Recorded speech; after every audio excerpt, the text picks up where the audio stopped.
Hello and welcome again. Let's review what we have talked about in our Big Six lesson. Again, my name is Lindsay McCowan and I am the school librarian.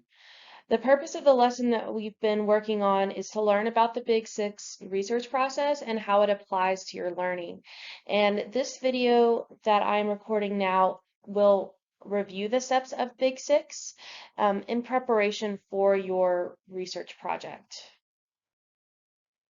So I have created a handout for you that defines each step of the Big Six process, and there are resources attached to that handout to help you with planning and organizing information using the Big Six model.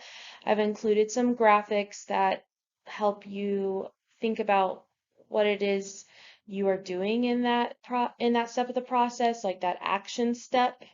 And I will say those links are very, very helpful, especially ones that relate to like the planning and organizing in particular. So the first step of the Big Six process is task definition. So you're defining your information, you're identifying what you need, and so you really have to ask yourself, what do I need to research and what kind of information will I need? This is your very first step of the research process. Next comes information seeking strategies. So you are thinking about all of your possible sources, all of your possible places to locate information, and then select which ones are the best for your project and topic. So things to ask yourselves would be, what sources should I use? Which resources are best? The third step involves location and access to resources. So you need to think about actually locating them, actually locating that information, and then also finding the information within the resources that you find. So you need to ask yourself, where can I find these sources? And then also consider, do I know the best strategies to locate resources?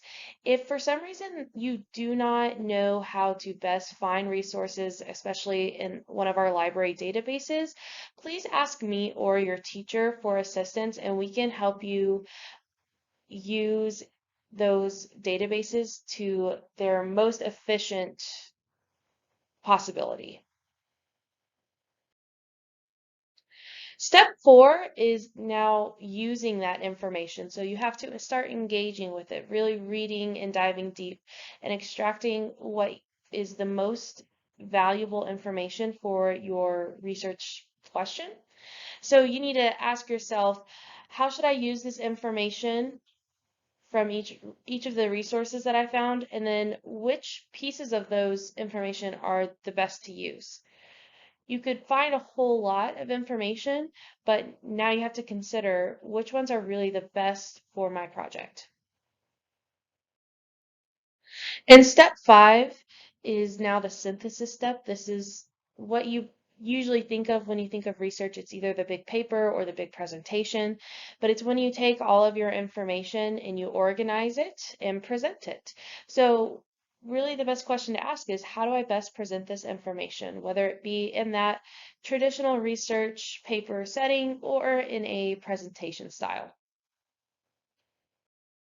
And then finally, step 6 is to evaluate. Yes, this is a part of the research process. You're thinking about, was your product effective and was your process efficient? So if you are not sure about either one of those, there might have been a step that you neglected to follow through on. But it is really, really important so that the next time you do research, you learn from your past mistakes, you learn from what went well for you, and you're able to then conduct and present research better in the future. So to conclude, we went over the Big Six research process very briefly in this presentation. We talked about task definition, information seeking strategies, location and access, use of information, synthesis and evaluation. And again, there is a handout to help you use the Big Six model during your own research. Please let me or your teacher know if you have any questions. Thank you.